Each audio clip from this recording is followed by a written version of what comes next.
How to create a Grubhub account. Hey everyone, welcome back to the channel.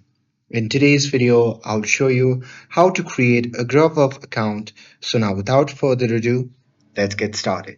So first thing first, open any web browser and now here, once you're inside the web browser, simply click on the search bar and here simply search for Grubhub.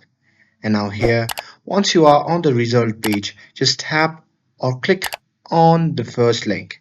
And once you do that, you will be prompted to the official website of Grubhub.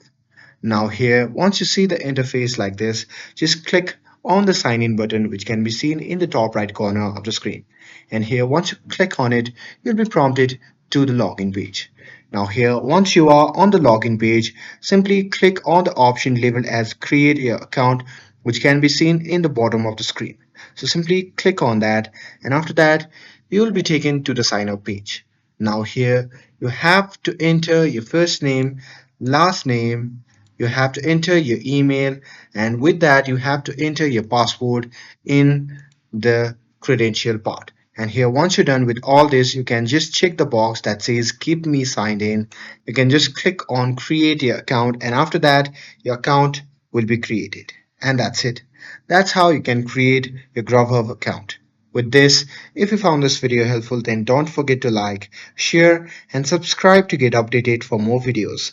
Thanks for watching and I'll see you in the next video.